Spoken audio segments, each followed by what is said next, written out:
Multiple waves of Arctic air are about to slam into the United States. And I'm not talking about one cold snap.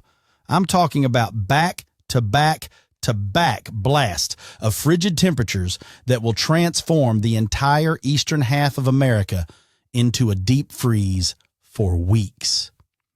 At the 2-minute 45-second mark, I'm going to reveal the exact dates when each Arctic wave hits. And by minute 5, you'll know the 3 locations where this winter pattern creates the most dangerous conditions. I promise you, this information could save your life. Here's a number that should get your attention. 1/4 inch. That's how much ice is forecast to accumulate across lower Michigan. Now you might be thinking, a 1/4 inch doesn't sound like much, but let me tell you something.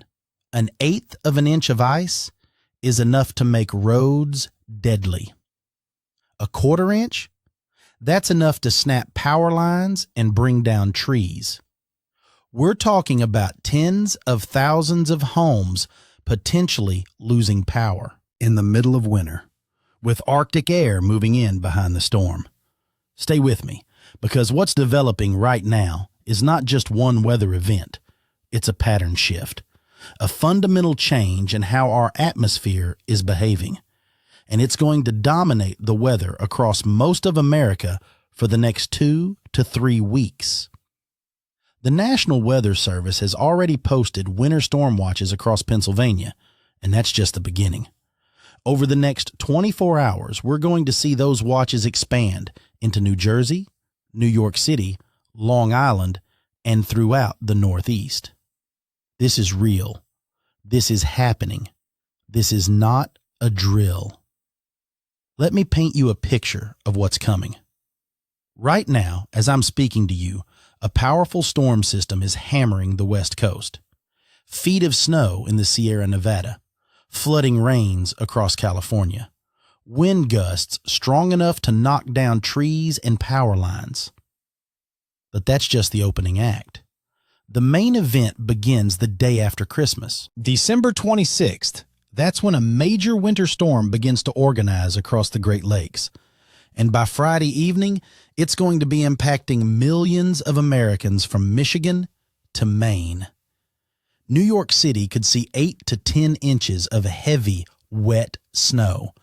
Not the light, fluffy stuff. I'm talking about wet, heavy snow that weighs down tree branches and power lines.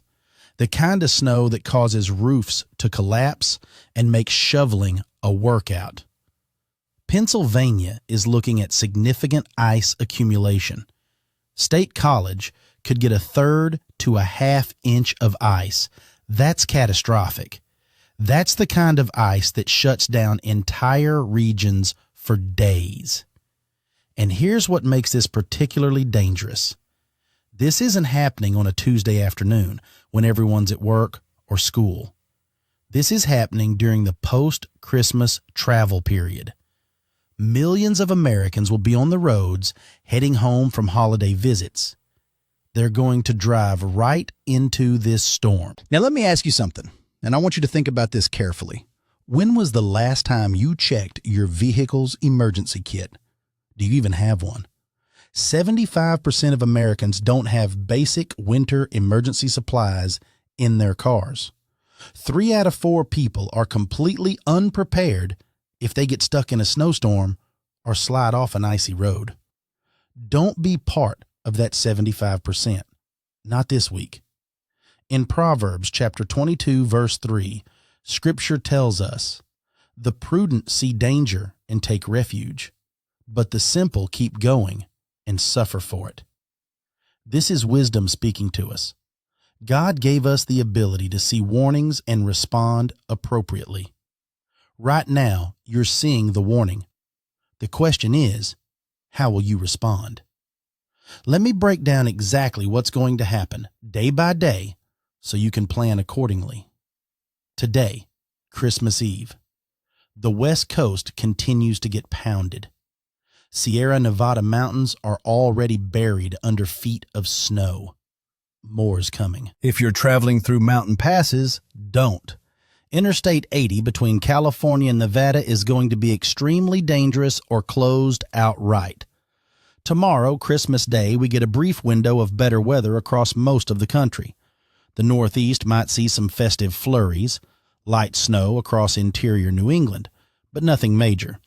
This is the calm before the storm. Use this day wisely. Celebrate with family. Count your blessings. But also prepare, because Friday changes everything. Friday morning, December 26th, the winter storm begins in earnest across the Great Lakes. Heavy snow develops across the upper peninsula of Michigan. But here's where it gets interesting. Instead of all snow, which is typical for this region, we're getting a wintry mix. Pink areas on weather maps mean freezing rain. Orange means sleet. Blue means snow. And across lower Michigan, we're seeing a lot of pink. That's ice. Dangerous, destructive ice. Detroit is in the bullseye. Grand Rapids, Lansing, Kalamazoo. All of you are looking at significant ice accumulation Friday morning into Friday afternoon. Northern Ohio gets hit too. Cleveland could see moderate to heavy icing. Toledo, Akron. The ice belt is going to extend across the southern shore of Lake Erie. Now, here's the promise I made. The 3 locations where this pattern creates the most dangerous conditions. Number 1, lower Michigan between Detroit and Grand Rapids. This is where ice accumulation could reach 1/3 of an inch or more. Power outages are virtually guaranteed. Some could last for days. Number 2, central Pennsylvania, especially around State College. The models are showing exceptional ice accumulation here. 1/3 to 1/2 inch is possible. This is power grid threatening ice. This is the kind of event that emergency managers lose sleep over. Number 3, the New York City metro area. Not because of ice, but because of the sheer number of people affected. 8 million people in New York City alone. Add in northern New Jersey and Long Island, you're looking at 15 to 20 million people impacted by heavy snow. The transportation system will shut down. Airports will close. Roads will become impassable. These 3 areas are where the greatest danger exists. But the impacts spread far beyond these locations. Let me tell you what this storm looks like as it develops Friday evening. By 6 p.m. Friday, snow is falling heavily across northeast Pennsylvania. Scranton, Wilkes-Barre. The southern tier of New York gets hammered. Buffalo sees heavy snow at first, but the storm track keeps the heaviest precipitation south of you. Syracuse, you're right on the edge. Could go either way. By 8 p.m. Friday, snow is overspreading the New York City metro area, and it's coming down hard. This is not a light, gentle snow. This is a heavy, fast-hitting snowstorm. Visibility drops to near zero in the heaviest bands. Friday night, the storm intensifies. This is peak impact time. Midnight to 4 a.m. Saturday morning, that's when the heaviest snow falls across the I-95 corridor, from Philadelphia to New York to southern Connecticut. Philadelphia could see 6 to 8 inches. New York City, 8 to 10 inches. Some models are showing even higher totals in isolated areas. The rain-snow line is critical. Washington, D.C., you're right on that line. Could be all snow. Could be mostly sleet and freezing rain. Could even mix with plain rain at times. Baltimore, same story. The difference between 6 inches of snow and a 1/2 inch of ice could be just 20 miles. By Saturday morning, the storm moves offshore. The snow tapers off from west to east. By noon Saturday, it's over. The cleanup begins. But here's what people don't realize. The danger doesn't end when the snow stops. Saturday night into Sunday morning, temperatures plummet. Any moisture on the roads freezes solid. Black ice forms. The roads look clear, but they're skating rinks. More accidents happen the day after a snowstorm than during the storm itself. Because people think it's over. They let their guard down. They drive at normal speeds on roads that are anything but normal. Please, please be careful Saturday night and Sunday morning. Just because the snow has stopped doesn't mean the danger is past. Now let me tell you about what's coming after this storm, because this is where the pattern gets really interesting. As that storm moves offshore Saturday, Arctic air comes pouring down from Canada. And I'm not talking about moderately cold air. I'm talking about genuine Arctic air, the kind that makes your face hurt within minutes of stepping outside. By Sunday and Monday, temperatures across the Midwest and Northeast are going to crash. Highs in the teens and 20s, lows in the single digits, wind chills well below zero. Chicago, you could see wind chills of -10 to -20.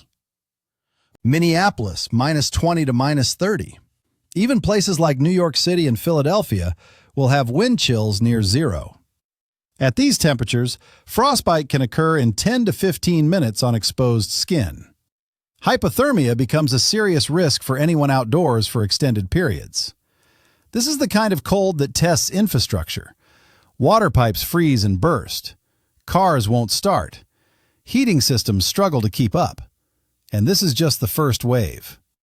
Around New Year's Eve, we get hit with another blast of cold. Then another one in the first week of January. Back to back to back Arctic shots. Each one reinforcing the cold. Each one making it harder for temperatures to recover. Meteorologists call this a sustained cold pattern. It's when the jet stream locks into a configuration that keeps funneling cold air south from Canada, wave after wave, week after week. We haven't seen a pattern like this in several years. And when these patterns develop, they tend to persist for 2 to 4 weeks before breaking down. What does this mean for you? It means winter is here, really here. Not the mild, back and forth winter we often experience, but genuine, sustained winter cold. In Genesis, God established seasons, summer and winter, seed time and harvest. There's a natural rhythm to the year, a cycle that sustains life. Winter serves a purpose. It kills pests and diseases. It allows the land to rest. It builds snowpack in mountains that provides water through summer. But winter also tests us. It reminds us of our vulnerability. It teaches us to prepare, to plan ahead, to rely on community. This winter is teaching us those lessons early. Let me talk about something critical that many people overlook: lake effect snow. After each Arctic blast moves through, the Great Lakes become snow machines. Here's how it works. Cold air moves over the relatively warmer lake water. The air picks up moisture from the lake and dumps it as snow on the downwind shores. Buffalo knows this pattern intimately. You can get feet of snow in just hours when the lake effect machine gets cranking. And with multiple Arctic blasts coming, we're going to see multiple rounds of lake effect snow. Sunday and Monday, after our Friday storm, lake effect fires up. Then again around New Year's. Then again in early January. Areas downwind of Lake Erie and Lake Ontario need to stay vigilant.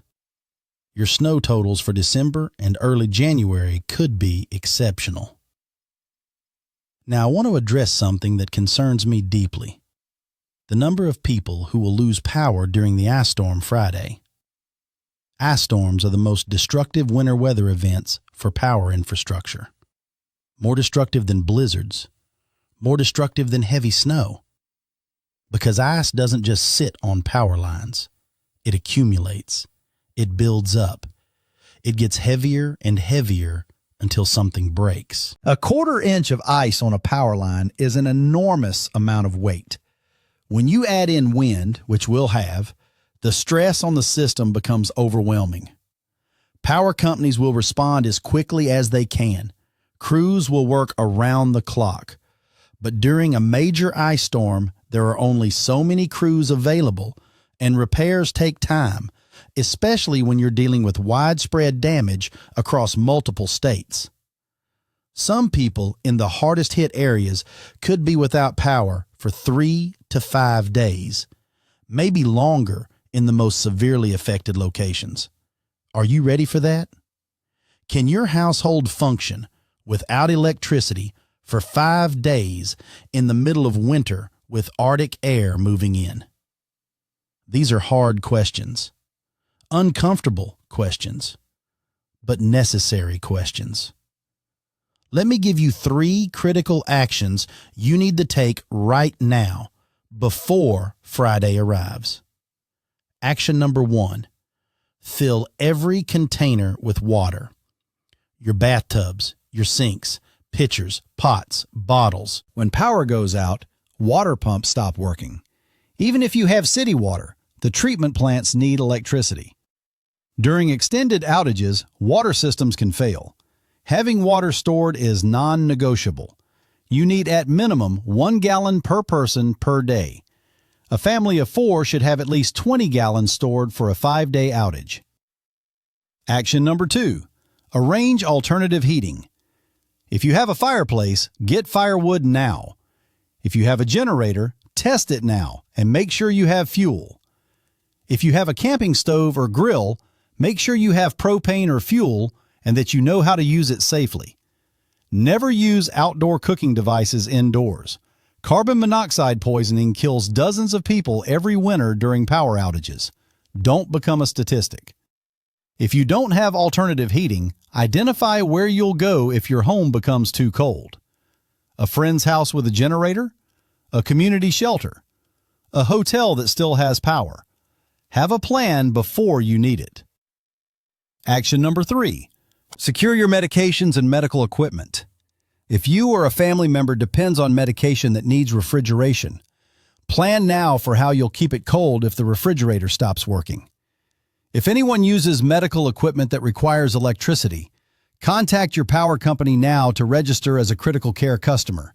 They'll prioritize restoration to your address. These 3 actions could literally be the difference between life and death for some families. Jesus taught us in Matthew chapter 7 to build our house upon the rock, not upon the sand. When the storms came, the house on the rock stood firm. The house on the sand fell. Preparation is building on the rock. It's taking the time and effort now to ensure you can weather the storm when it arrives. Let me talk about travel because I know many of you are still planning to drive Friday or Saturday. Please reconsider. I understand that family gatherings are important. I understand that some travel is necessary, but I'm asking you to seriously evaluate whether your trip is worth the risk. Friday is going to be treacherous across the entire Northeast and Mid-Atlantic. Icing in Pennsylvania, heavy snow from New York through New England, blowing snow reducing visibility to near zero. Saturday morning, roads will still be snow-covered in many areas. Black ice will be forming as temperatures drop. If you absolutely must travel, delay until Saturday afternoon at the earliest. Give road crews time to clear the highways. Give temperatures time to stabilize. And if you do travel, tell someone your route and expected arrival time. Check in regularly. Keep your gas tank above half full. Have that emergency kit we talked about. Blankets, water, food, flashlight, first aid kit, jumper cables, phone charger, small shovel, sand, or kitty litter for traction. These supplies have saved countless lives over the years. They could save yours. Now let me shift gears and talk about what's happening beyond this immediate storm, because the pattern for early January is fascinating. Multiple weather models are showing energy in the Pacific Ocean that wants to eject into the cold pattern over the United States. There's a low-pressure system spinning near Baja, California. Meteorologists affectionately call it the Baja Low. This system is just sitting there, spinning, not doing much. But eventually, probably in the first week of January, it's going to break loose. Energy from the Pacific is going to surge eastward into the cold air mass sitting over the central and eastern United States. When Pacific moisture meets Arctic cold, you get winter storms, potentially significant ones. We're seeing signals, very early signals, of storm potential around January 5th through January 10th. Too far out to have any specifics, but the pattern supports storm development. What does this mean? It means winter isn't going to relent. The cold sticks around, and we're likely to see additional winter storm systems develop through early January. This is an active winter pattern, the kind that keeps meteorologists busy and keeps snowplow drivers working overtime. Let me read you a passage that speaks to this moment. Psalm 34, verse 18 says, "The Lord is near to the brokenhearted and saves the crushed in spirit." I'm reading this because I know that winter, especially around the holidays, can be difficult for many people. Some of you watching this are struggling. Maybe you lost a loved one this year. Maybe this is your first Christmas without someone important in your life. The combination of grief and winter darkness and cold can feel overwhelming. If that's you, I want you to know that you're not alone. God is near to you. He sees your pain. He knows your heartbreak. Take time to talk to Him. Find quiet moments amidst the holiday chaos to simply sit in His presence. He will comfort you. He will strengthen you. And for those of you who aren't struggling, look around. Pay attention to the people in your life. A kind word, a helping hand, a simple act of thoughtfulness can change someone's entire day. You never know how God might use you to lift someone else's burden. Now let me give you some specific city-by-city impacts so you know exactly what to expect in your area. Detroit, you're looking at significant ice accumulation Friday morning into Friday afternoon. 1/4 to 1/3 of an inch is possible. Power outages are highly likely. Stock up on supplies today. Fill your gas tank. Charge all devices. Plan for being without power for potentially several days. Cleveland, similar situation. Heavy icing Friday morning. Northern suburbs get hit hardest. If you live in areas with lots of trees, the risk of power outages increases significantly. Falling branches weighed down by ice can take out local power lines. Pittsburgh, you start as a wintry mix but transition to mostly rain. Western Pennsylvania misses the worst of the ice. But eastern suburbs toward State College, that's where the ice gets serious. State College, this is your biggest winter weather event of the season so far. 1/2 inch of ice is not out of the question. This is power grid threatening ice. This is the kind of event that causes widespread, long-duration outages. Philadelphia, you're in that tricky zone between snow and ice. Could go either way, depending on exact storm track and temperatures in different atmospheric layers. Current thinking is mostly sleet and heavy wet snow. 6 to 8 inches is possible. New York City, all snow. Heavy, wet snow. 8 to 10 inches. The kind of snow that shuts down the city. Subways might run, but surface streets will be a mess. Plan for delays and cancellations at all 3 major airports. Boston, you're on the northern fringe of the heaviest precipitation. Could get 6 inches. Could get 2 inches. It depends on exactly how far north the storm tracks. But either way, expect significant disruption Friday night into Saturday. Hartford, Providence, you're in a similar boat as Boston. Northern edge of the storm. Uncertain exact totals, but count on at least 4 to 6 inches with potential for more. Albany, Syracuse, Buffalo, you're watching this from the north. Some snow, yes, but the heaviest stays south of you. Your bigger concern comes Sunday and Monday when lake effect cranks up. Now let's talk about what happens after this storm passes, because that's when the really cold air arrives. Sunday morning, wake up to temperatures in the teens across the Northeast, single digits across the Midwest. Wind chills below zero pretty much everywhere from the Rockies to the Atlantic. This is dangerous cold, the kind that requires layering clothing, the kind that makes starting your car questionable, the kind that tests your heating system's capacity. Check on elderly neighbors. Check on anyone you know who lives alone. A quick phone call or visit could literally save a life. In severe cold, people can develop hypothermia inside their own homes if heating systems fail or if they're trying to conserve energy and keep the thermostat too low. Hypothermia doesn't just happen outdoors. It can happen indoors too. Monday and Tuesday, the cold persists. New Year's Eve is going to be frigid across the eastern two-thirds of the country. Those outdoor celebrations in Times Square? Bundle up. We're talking feels-like temperatures around 0 or below in New York City. Then we get a brief moderation midweek. Temperatures climb back toward normal or even slightly above normal. But it doesn't last. Another Arctic blast arrives around January 4th or 5th, and this one could be even colder than the first. When you have multiple Arctic blasts in succession, the ground freezes deeper. Water bodies freeze more completely. Everything just gets progressively colder because there's no time for recovery between cold shots. By the second week of January, frost depth could be 2 to 3 feet in parts of the northern tier. That's significant. That's the kind of frost depth that causes frost heaves in roads, that breaks water mains, that challenges even well-insulated foundations. This is a serious winter pattern. Let me talk about something practical that many people don't think about: your pets and outdoor animals. Dogs and cats need protection from extreme cold just like humans do. If it's too cold for you to be outside comfortably, it's too cold for your pets. Bring them inside.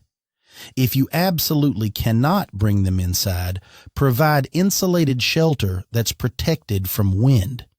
Fresh, unfrozen water is critical. Animals can't get water from ice and snow efficiently. Outdoor livestock need windbreaks, bedding, and increased feed. Animal burns significantly more calories trying to stay warm in extreme cold. Proverbs 12:10 tells us, "The righteous care for the needs of their animals." This is part of our responsibility as caretakers of God's creation. Now I want to address something that I see every winter. People who underestimate winter weather because they grew up in the South or West and never experienced real winter. If you're new to a northern state, if you've never driven in snow before, if you've never experienced sub-zero temperatures, you are at higher risk. There's no shame in admitting you don't have experience with winter weather. What's dangerous is pretending you do and making choices based on false confidence. Ask for help. Ask neighbors for advice. Watch experienced drivers and learn from them. Don't be afraid to call into work if conditions are beyond your skill level. Your safety is more important than your pride. Let me give you some winter driving tips that could save your life. First, slow down. I cannot emphasize this enough. The posted speed limit assumes ideal road conditions. On ice and snow, ideal doesn't exist. Cut your speed by at least 15 to 20 miles per hour below the limit. More if visibility is reduced. Second, increase following distance. On dry roads, you should be 3 seconds behind the vehicle ahead of you. On snow and ice, make it 6 to 8 seconds. You need that extra distance because your stopping distance increases dramatically on slick surfaces.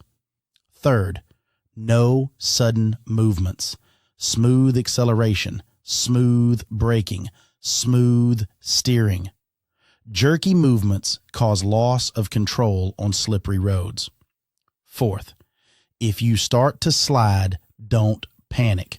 Take your foot off the gas. Don't slam the brakes. Steer in the direction you want to go. Most modern cars have traction control and anti-lock brakes that will help you, but they can't overcome physics. Fifth, if conditions deteriorate to the point where you can't see or control your vehicle, get off the road. Find a safe place to wait it out. A parking lot, a rest area, even the parking lot of a closed business is better than continuing on a highway in whiteout conditions. Your destination will still be there in 2 hours. Arrive late rather than not at all. Now let's talk about the West Coast, because I haven't forgotten about you. California, Oregon, Washington, you're getting absolutely pounded right now. The Sierra Nevada could see 6 to 8 feet of total snow accumulation by the time this storm sequence ends. That's not a typo. 6 to 8 feet. That's snow that will bury first-floor windows. That's snow that will take days or weeks to melt even after the storm passes. If you're doing a Christmas vacation in the mountains, you might be stuck for a while. Make peace with it. Stock up on supplies if you haven't already. Enjoy the snow. Make it an adventure. Lower elevations are getting flooding rains. Los Angeles could see 3 to 4 inches of rain by Christmas night. That's flash flood-producing rainfall, especially in burn scar areas from recent wildfires. Debris flows are a serious concern. If you live in or near burn scar areas, have an evacuation plan ready. Know your routes. Know where you're going. Be ready to leave quickly if warnings are issued. Wind is another major concern. Gusts over 50 miles per hour are likely along the coast and in the mountains. Trees will come down. Power lines will snap. Coastal flooding is possible during high tide. This is a dangerous multi-day weather event for the West Coast. Take it seriously. Pacific Northwest, you're seeing strong winds and heavy rain as well. Not quite as intense as California, but still significant. Another system moves in Christmas Day, bringing another round of wind and rain. This active pattern continues through the weekend. Give yourself extra time for travel. Check road conditions before departing. Have emergency supplies in your vehicle. Let me bring this back to the bigger picture for a moment. What we're watching is a fundamental shift in the atmospheric pattern. The jet stream, that river of air that controls our weather, is setting up in a configuration that favors cold and snow across the eastern two-thirds of the United States. This configuration tends to be persistent. Once it locks in, it can last for weeks. And all the signals we're seeing suggest this cold pattern will dominate through at least the first half of January. What does this mean for you practically? Budget for higher heating bills. Natural gas and electricity usage goes up significantly during sustained cold. Expect your January utility bills to be higher than normal. Plan for potential disruptions. Snow days from school, delayed deliveries, canceled flights. When winter patterns get active like this, normal routines get disrupted. Check your home's winterization. Make sure pipes and unheated spaces are insulated. Know where your main water shutoff is in case a pipe bursts. Check weather stripping around doors and windows. These small preparations can prevent major problems. In 2 Timothy 1:7, Paul writes, "For God has not given us a spirit of fear, but of power and of love and of a sound mind." I'm not trying to scare you with all this information. I'm trying to equip you. Fear paralyzes. Wisdom prepares. You have power over your situation through preparation. You have love for your family by keeping them safe. You have a sound mind by making rational decisions based on good information. That's what this is about, empowering you to make wise choices. Let me talk about one more thing before we wrap up: community. Winter storms have a way of bringing people together. We check on neighbors. We help dig each other out. We share resources when power goes out. There's something beautiful about that. Something that reminds us we're not meant to live isolated, independent lives. We're meant to live in community, supporting each other, helping each other through difficult times. This storm, these Arctic blasts, they're going to challenge us, but they're also opportunities to demonstrate love in action. Maybe it's shoveling an elderly neighbor's driveway. Maybe it's inviting someone without heat to stay in your warm home. Maybe it's sharing food with someone whose refrigerator stopped working. These acts of kindness matter. They reflect the character of Christ. They build bonds that last long after the snow melts. So yes, prepare for yourself and your family, but also look for opportunities to help others. As we close, let me summarize the key points one more time because this information is critical. Friday, December 26th, major winter storm impacts the Northeast and Mid-Atlantic. Heavy ice across Michigan and Pennsylvania. Heavy snow from New York through New England. This is a high-impact, dangerous weather event. Saturday, the storm moves offshore, but dangerous cold moves in. Black ice forms overnight. Use extreme caution on roadways. Sunday and Monday, first Arctic blast arrives. Single-digit temperatures across the Midwest, teens in the Northeast. Wind chills well below zero. Lake effect snow cranks up downwind of the Great Lakes. New Year's Eve week, second Arctic blast arrives. Temperatures crash again. Pattern remains cold and active. First week of January, potential for additional winter storms as specific energy ejects into the cold pattern. Too early for specifics, but the pattern favors storm development. This is what's ahead. This is what's coming. Prepare your home, prepare your vehicle, prepare your family. Adjust your travel plans, check on vulnerable people, store water and supplies, have backup heating plans, and through it all, remember that God is with you. He walks with you through every storm. He provides strength for every challenge. Winter serves a purpose in God's creation. It's part of the natural cycle that sustains life. But it also tests us, teaches us, shapes us. Face this winter with wisdom and faith. Prepare practically while trusting spiritually. Stay safe out there. Watch the forecasts. Make good decisions. Help your neighbors. And know that spring will come. The cold will break. The snow will melt. Life will renew. But for now, winter is here. Respect its power. Prepare for its challenges. And trust that you have what you need to get through it. God bless you and keep you safe through these storms. Be wise in your preparations. Be kind in your interactions. Be faithful in your trust. And I'll be back with updates as this pattern continues to develop, because weather never stops, and neither do we. Stay informed, stay prepared, stay safe.